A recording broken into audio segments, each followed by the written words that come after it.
कोविड-19 के बाद में पब्लिक हेल्थ को लेकर भारत सरकार की हेल्थ के प्रति क्या नीति होनी चाहिए, इसी की बात हम इस एडिटोरियल में करने वाले हैं। Pandemic resilience. पेंडेमिक का मतलब हुआ वैश्विक महामारी। कोरोना वायरस के लिए कहा गया है पेंडेमिक। रेसिलियंस का मतलब होता है फिर से उठ खड़े होने की क्षमता। जैसे किसी बीमारी ने आपके ऊपर अटैक किया, तो आपकी फिर से जो रिकवर करने की जो क्षमता होती है ना, उसे बोलते हैं रेसिलियंस। तो यही एडिटोरियल कहना चाह रहा है कि भाई इस पेंडेमिक ने हमें बुरी तरह से प्रभावित किया है, तो अब हम रिकवर करने के लिए आगे क्या क्या कर सकते हैं। Parliamentary panels call for a new health law post कोविड-19। तो अभी हाल ही में क्या हुआ है कि भाई संसद की एक कमेटी है ना, एक पैनल है, विशेषज्ञों का एक दल है, उसने कुछ सुझाव दिए हैं। कॉल फॉर मतलब उन्होंने इस बात की मांग की है, अ न्यू हेल्थ लॉ, कि भाई एक नया स्वास्थ्य से संबंधित कानून बनाया जाए पोस्ट कोविड-19। कोविड-19 के बाद में एक नया स्वास्थ्य से संबंधित कानून बनाया जाए। तो ये जो मांग पैनल ने की है, ये मांग जो है is a kernel for reform. Kernel का मतलब होता है मोस्ट इंपॉर्टेंट थिंग, है ना, बहुत ही महत्वपूर्ण बात। फॉर रिफॉर्म, तो एडिटोरियल यही कहता है कि भाई स्वास्थ्य क्षेत्र में रिफॉर्म यानी सुधार, कि भाई स्वास्थ्य क्षेत्र में सुधार के लिए पार्लियामेंट्री पैनल ने ये जो सुझाव दिया है, ये सुझाव बहुत ही महत्वपूर्ण है। क्या सुझाव दिया है पार्लियामेंट्री पैनल ने? कि एक नया स्वास्थ्य कानून बनना चाहिए। आगे देखते हैं। The report of the parliamentary standing committee on home affairs. तो पार्लियामेंट्री स्टैंडिंग कमेटी, कमेटी का नाम है ये, संसद की एक कमेटी है, इसने अपनी रिपोर्ट दी है घरेलू मामलों को लेकर। और इस रिपोर्ट में कॉलिंग फॉर मतलब मांग करते हुए, क्या मांग की गई है इस रिपोर्ट में? A comprehensive public health act. Comprehensive यानी विस्तृत पब्लिक हेल्थ एक्ट, कि भाई एक मतलब पब्लिक से जुड़ा हुआ एक स्वास्थ्य कानून होना चाहिए। अब ये जो मांग पार्लियामेंट्री पैनल ने की है, रिपोर्ट में जो बात रखी गई है, ये क्यों रखी गई है? As a response to the extreme stress, एक प्रतिक्रिया स्वरूप। एज अ रेस्पॉन्स, प्रतिक्रिया स्वरूप टू द एक्सट्रीम। एक्सट्रीम का मतलब है बिल्कुल अति हो गई थी।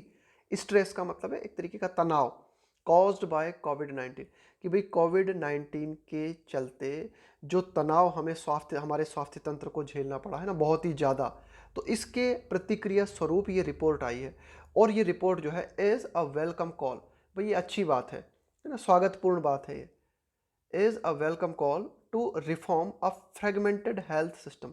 फ्रेगमेंटेड का मतलब होता है खंडित, खंड खंड में विभाजित, कि भाई जो हमारा स्वास्थ्य सिस्टम है वो बहुत ही खंडित हालत में है। तो इस खंडित हालत में जो हमारा स्वास्थ्य तंत्र है, इसके सुधार के लिए ये जो रिपोर्ट है मतलब एक बहुत ही स्वागतपूर्ण कदम है।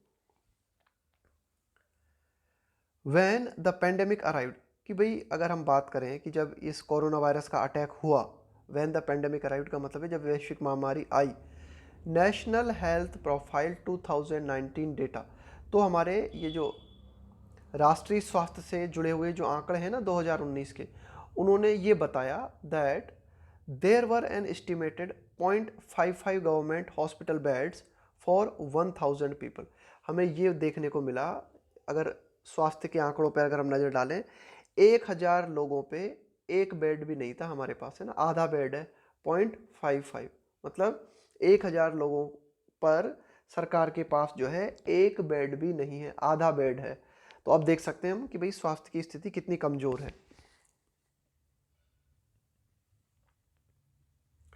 Prolonged under investment in public health infrastructure.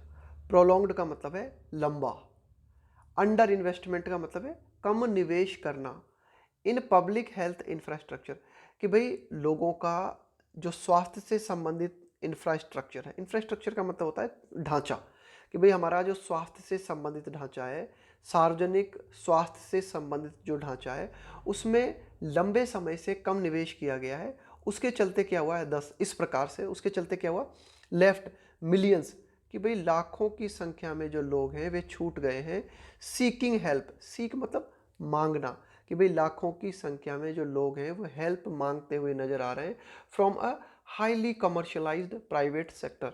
Commercialised मतलब बहुत ही ज़्यादा व्यावसायिक प्राइवेट सेक्टर। तो जब पब्लिक हेल्थ इंफ्रास्ट्रक्चर में लंबे समय से सरकार के द्वारा निवेश नहीं किया गया, तो लाखों लोग छूट गए, कि लाखों लोग जो है हेल्प मांगते हुए नजर आ रहे हैं। कहाँ से? प्राइवेट सेक्टर से है ना, प्राइवेट अस्पतालों से। और ये जो प्राइवेट अस्पताल हैं ये बहुत ही ज़्यादा कमर्शियलाइज्ड है ना, बिल्कुल एकदम व्यावसायिक है बहुत ही ज़्यादा। With little regulatory oversight, little यानी न के बराबर, रेगुलेटरी ओवरसाइट का मतलब निरीक्षण। और ये जो प्राइवेट सेक्टर हैं, प्राइवेट हॉस्पिटल्स हैं, इनके ऊपर जो निरीक्षण है वो न के बराबर है, यानी कि काफ़ी हद तक प्राइवेट सेक्टर में मनमानी देखने को मिल रही है। The situation was even worse in rural areas. The situation, तो क्या हमें देखने को मिला कि भाई ये जो पेंडेमिक के दौरान, कोरोना वायरस के दौरान ग्रामीण जो क्षेत्र हैं है ना, रूरल एरियाज, वहाँ पर तो सिचुएशन, वहाँ पर तो स्थिति और भी ज़्यादा बदतर दिखाई दी हमें। वर्स, बैड मतलब बुरा, और वर्स मतलब बहुत ही बदतर। वेयर, जहाँ पर की है ना ग्रामीण क्षेत्रों की बात हो रही है, केयर फैसिलिटीज़ आर वीकर, कि भाई ग्रामीण क्षेत्रों में जहाँ पे ये जो स्वास्थ्य सुविधाएं होती है ना केयर फैसिलिटी से, वो और भी ज़्यादा कमज़ोर है तुलनात्मक रूप से। वीकर मतलब शहरी क्षेत्रों से अगर हम तुलना करें तो ग्रामीण क्षेत्रों में फैसिलिटीज़, हेल्थ फैसिलिटीज़ और भी कमज़ोर है। And urban workers fled to their villages. और कोरोना वायरस के दौरान हमें क्या देखने को मिला कि जो शहर में काम करने वाले लोग हैं, फ्लेड, फ्लेड का मतलब है भाग जाना है ना, टू देयर विलेज। तो क्या हुआ, कोरोना वायरस के दौरान ये जो शहर में काम करने वाले लोग हैं ये अपने गांवों की ओर चले गए। Afraid of the cost of falling sick in cities. Afraid of का मतलब है डरते हुए, ध्यान रखना अफ्रेड के साथ में ऑफ प्रीपोजिशन आता है। मतलब क्यों लोग शहर में काम करने वाले लोग क्यों गांव में चले गए, वो इसलिए चले गए। The cost of falling sick in cities, भाई उनको लगा कि अगर शहर में रहते हुए बीमार पड़ गए ना, फाल सिक का मतलब है बीमार हो जाना, तो उसकी जो कीमत है ना वो बहुत ज़्यादा चुकानी पड़ेगी। अफ्रेड ऑफ, तो इस बात से डर के वे जो है गाँव में चले गए।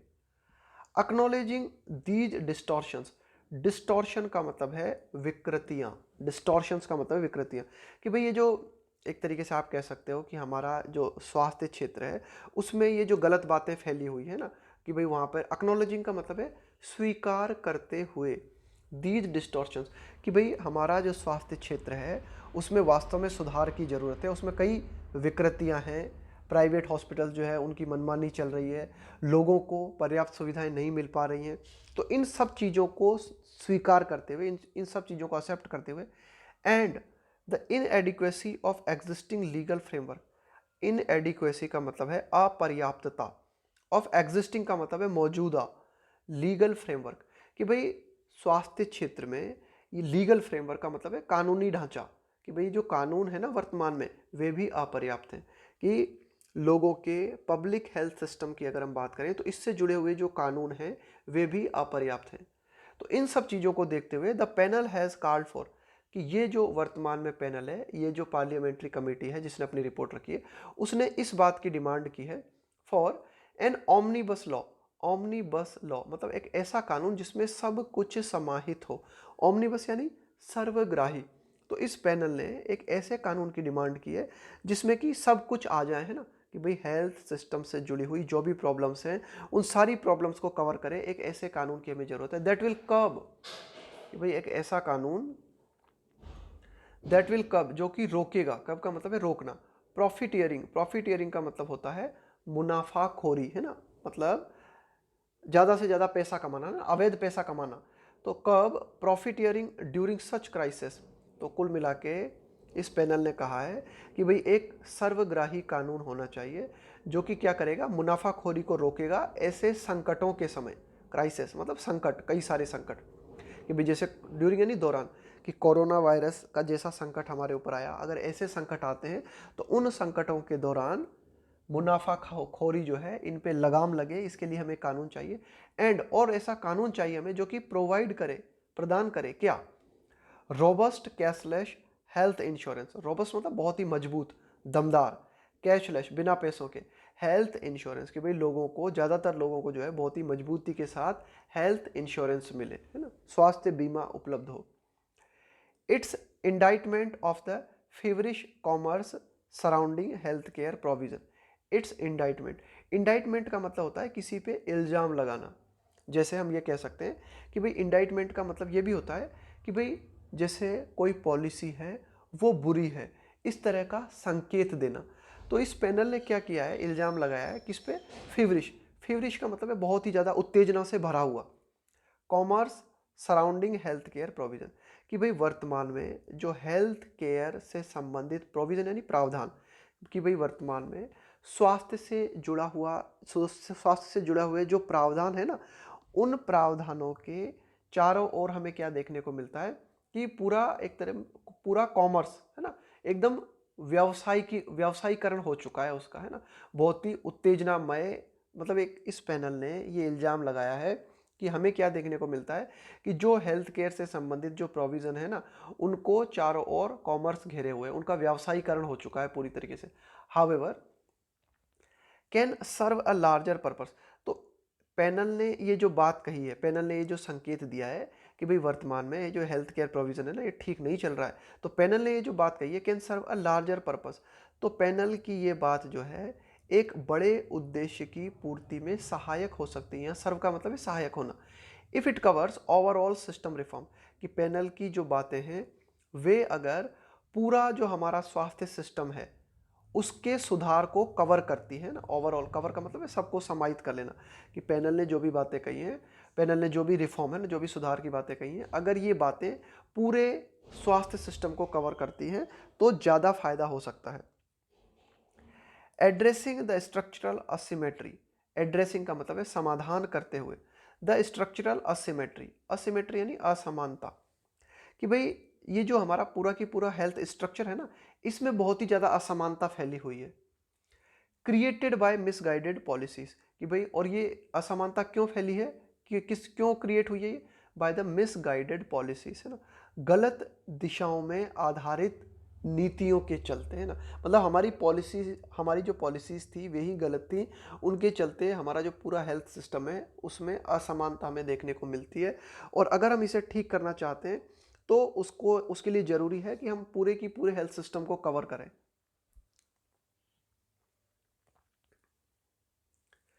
India has committed itself to covenants, covenant का मतलब होता है एग्रीमेंट, समझौता, है ना, such as the sustainable development goals, कि भाई भारत ने अपने आप को प्रतिबद्ध किया है। कमिटेड मतलब किसी के प्रति डेडिकेट होना, प्रतिबद्ध होना, कि भाई भारत ने कुछ समझौते किए हैं, जैसे कि sustainable development goal.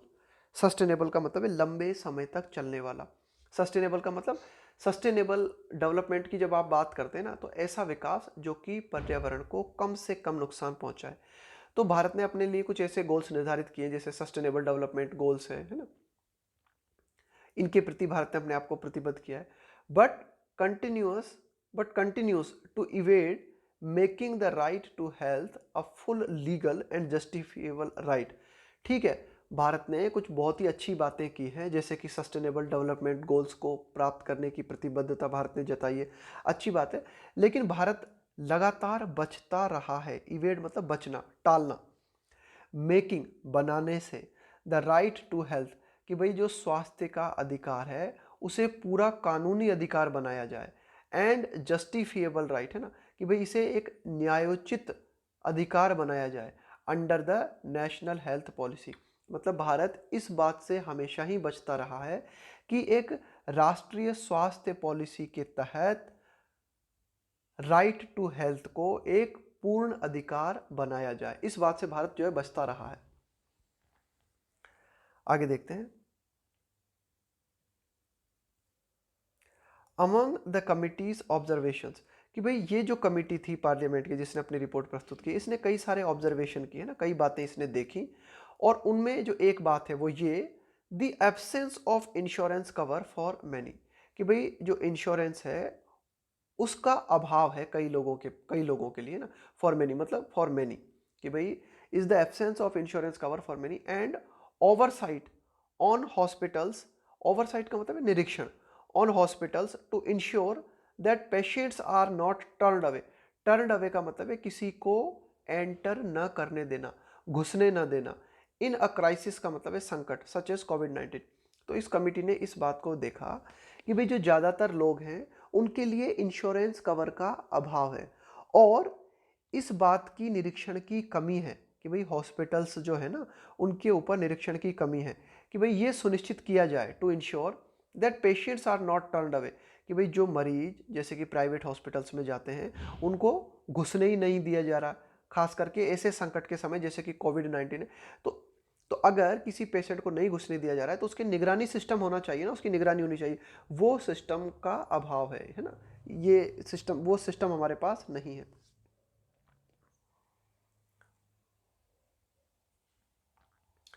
While the panel is right, जबकि अगर हम एक और बात करें तो ये जो पैनल है हमारा, है ना, कि भाई ये जो पार्लियामेंट्री कमेटी है ये सही है to view this as a breach of trust, कि भाई अगर कोई पेशेंट है, उस पेशेंट को अस्पताल में घुसने ही नहीं दिया जाता, उसे टर्न अवे कर दिया जाता है, मतलब उसे एंटर ही नहीं करने दिया जाता, तो ये क्या है, ये है विश्वास का उल्लंघन। ब्रीच का मतलब होता है उल्लंघन, है ना, कि भाई एक तरीके से यहाँ तो विश्वास ही कमजोर हो गया पूरा, है ना।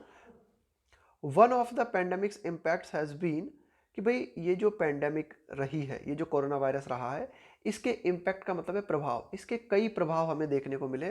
तो उनमें से एक प्रभाव क्या रहा है, स्टैगरिंग राइज इन प्रीमियम, कि ये जो इंश्योरेंस होता है ना, बीमा जो होता है, उसका जो प्रीमियम भरा जाता है, बीमा की जो राशि भरी जाती है, उसमें लगातार हमें क्या देखने को मिला, बढ़ोतरी देखने को मिली, है ना। राइज का मतलब है बढ़ोतरी देखने को मिली हमें, स्पेशली फॉर सीनियर सिटीजन, खास करके ये जो सीनियर सिटीजन्स का जो इंश्योरेंस किया जाता है उसके जो प्रीमियम में हमें वृद्धि देखने को मिली, है ना, of even up to 25% of the insured value, कि जो इंश्योरेंस की जो वैल्यू है ना उससे मतलब 25% तक बढ़ा दिया गया, कि भाई जो सीनियर सिटीजन्स के लिए बीमा कोरोना वायरस से पहले होता था उसमें अब 25% तक की वृद्धि कर दी गई।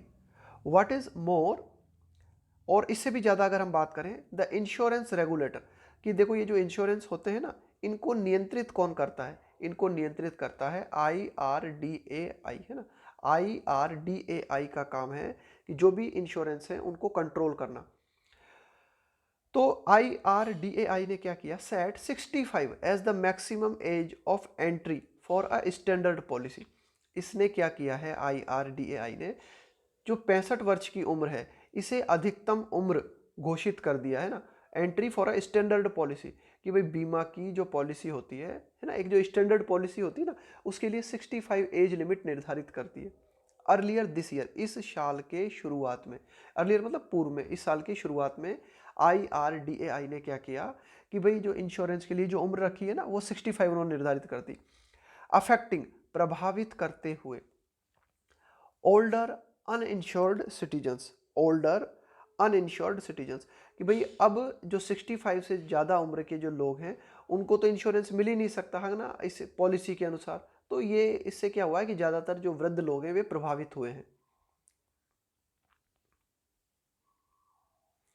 Such as limits must be fully removed, editorial का कहना है कि भाई इस तरह की जो लिमिट है ना, ये कि भाई आपने क्या किया, कोई एज लिमिट फिक्स कर दी, तो इस तरह की जो एज लिमिट है इसको मस्ट बी फुली रिमूव्ड, इसको पूरी तरीके से हटा दिया जाना चाहिए।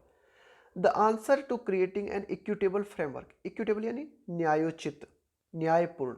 द आंसर, कि अगर हम बात करें कि भाई the answer to creating an framework, to creating an equitable framework lies in, lie in का मतलब होता है निहित होना, a tax funded system with the government being the single and sole payer to care providers. Editorial ये कहना चाह रहा है कि भाई सरकार पूरा का पूरा मामला अपने हाथ में ले ले, कि भाई अगर हम बात करें कि आंसर क्या है इसका, कि कैसे एक न्यायोचित ढांचा बनाया जाए, तो उस न्यायोचित ढांचे का बनाने का उत्तर इस बात में निहित है कि भाई जो टैक्स का जो फंडिंग है, जो पैसा है ना, मतलब जो सरकार जो है, यानी कि सरकार खुद एकमात्र, द गवर्नमेंट बीइंग का मतलब है होना, द सिंगल एंड सोल मतलब एकमात्र, पेयर भुगतान करने वाला, टू केयर प्रोवाइडर्स, कि भाई जो भी हेल्थ केयर प्रोवाइडिंग सिस्टम है, यानी कि जो भी हेल्थ केयर प्रोवाइड करने वाले लोग हैं, तो सरकार ही एकमात्र पेयर बन जाए, है ना, सरकार ही सभी लोगों के लिए पैसे का भुगतान करे। कुल मिला के अगर सरकार अपने हाथ में पूरा काम ले लेती है तब जो है मामला न्यायोचित हो सकता है। This is a long pending recommendation from the erstwhile, erstwhile का मतलब है पूर्व, प्लानिंग कमीशन, कि पूर्व में जो योजना आयोग था हमारा, उसके द्वारा एक सिफारिश की गई थी, मतलब लॉन्ग पेंडिंग मतलब लंबे समय से ये बात पेंडिंग चल रही है, लंबे समय से ये बात लटकी हुई है, कि ये सिफारिश योजना प्लानिंग कमीशन है ना, योजना आयोग के द्वारा, पूर्व योजना आयोग के द्वारा सिफारिश की गई थी कि भाई ये जो हेल्थ केयर सिस्टम है, जो भी लोग जो कि हेल्थ केयर प्रोवाइड करा रहे हैं, तो उनको सरकार जो है एकमात्र, सरकार जो है भुगतान करने वाली एकमात्र जो है आप कह सकते हो कि एकमात्र पेयर जो है सरकार बन जाए। And should be part of any reform. Editorial कहता है कि भाई अगर हम कोई भी सुधार करना चाहते हैं, उस सुधार का ये हिस्सा होना चाहिए कि सरकार एकमात्र जो है पेयर बन जाए, है ना। The government as the single payer if not sole care provider at present would be better able to resist commercial pressures. भाई देखो क्या है कि जो प्राइवेट क्षेत्र है ना, उन्होंने क्या कर रखा है कि बहुत ही ज़्यादा स्वास्थ्य क्षेत्र में व्यावसायीकरण कर रखा है ना, कि भाई प्राइवेट क्षेत्र जो है ना, उन्होंने बहुत ही ज़्यादा मुनाफाखोरी कर रखी है इस क्षेत्र में। तो उस मुनाफाखोरी को रोकने का उपाय एकमात्र कि भाई सरकार जो है, the government as the single payer if not sole care provider at present, कि भाई सरकार जो है, अगर वर्तमान समय की अगर हम बात करें, सोल केयर प्रोवाइडर का मतलब है एकमात्र स्वास्थ्य, एकमात्र व्यक्ति या एकमात्र संस्था जो कि स्वास्थ्य सुविधा उपलब्ध कराए।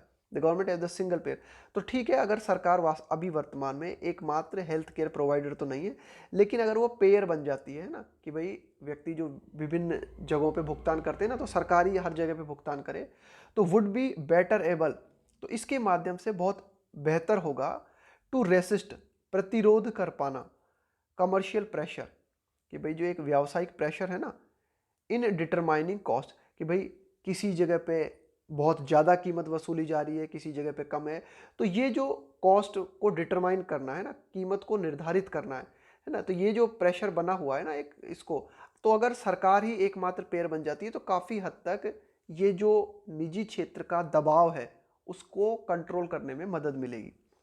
This is equally applicable for central procurement. अब ये जो बात है ना, कि भाई ये दिस इज इक्वली मतलब समान रूप से लागू होती है फॉर सेंट्रल प्रोक्यूरमेंट। प्रोक्यूरमेंट का मतलब होता है सरकारी खरीद ऑफ इसेंशियल ड्रग्स, कि भाई जो बहुत ही जरूरी औषधियाँ होती हैं उनको भी क्या करे, सरकार ही पूरी तरीके से खरीद ले। कि भाई ठीक है, कई लोग हैं वे क्या कर रहे हैं कि कुछ औषधियाँ प्रोवाइड करा रहे हैं, तो उन्हें कुछ निजी क्षेत्र में खरीदा जा रहा है ना, और कुछ सरकार खरीद रही है। एडिटोरियल कहता है कि भाई जो बहुत ही ज़रूरी दवाएं हैं उन दवाओं को सिर्फ सरकार खरीदे, जो भी बेचने वाले हैं उन बेचने वालों से उन जरूरी दवाओं को सिर्फ सरकार खरीदे, और फिर सरकार अपने हिसाब से डिस्ट्रीब्यूट करे विभिन्न राज्यों को, विभिन्न क्षेत्रों में, ग्रामीण क्षेत्रों में, शहरी क्षेत्रों में, which can then be distributed free. Editorial ये कहता है कि भाई ऐसा भी सरकार कर सकती है कि बहुत ही ज़रूरी जो दवाएं हैं उन दवाओं को सरकार खरीद सकती है, और इसके बाद में इन दवाओं को फ्री ऑफ कॉस्ट वितरित किया जा सकता है। लीगल रिफॉर्म, कि भाई जो कानूनी सुधार हैं, must provide for a time bound transition. Time bound का मतलब है निर्धारित समय में, ट्रांजिशन यानी परिवर्तन, बदलाव, to universal state provided health services under a right based non exclusive framework with states implementing it. देखो एडिटोरियल क्या कहना चाह रहा है कि कानूनी सुधार की अगर हम बात करें, स्वास्थ्य क्षेत्र में कानूनी सुधार की अगर हम बात करें, तो उपलब्ध कराना चाहिए, ऐसे कानून बनना चाहिए जो कि उपलब्ध कराएं क्या, एक समय सीमा में निर्धारित, ट्रांजिशन टू यूनिवर्सल, कि भाई हमें क्या करना चाहिए, एक तय समय सीमा निर्धारित करनी चाहिए कानून के द्वारा, और परिवर्तन करना चाहिए। हमें कोशिश करनी चाहिए कि सार्वभौमिक रूप से स्टेट प्रोवाइडेड हेल्थ सर्विस, कि भाई राज्य के द्वारा लोगों को हेल्थ सर्विसेज उपलब्ध हो अंडर अ राइट बेस्ड, मतलब लोगों को अधिकार होना चाहिए, ये लोगों का अधिकार होना चाहिए कि लोगों को राज्य की तरफ से, सभी लोगों को राज्य की तरफ से स्वास्थ्य की सुविधाएं मिले।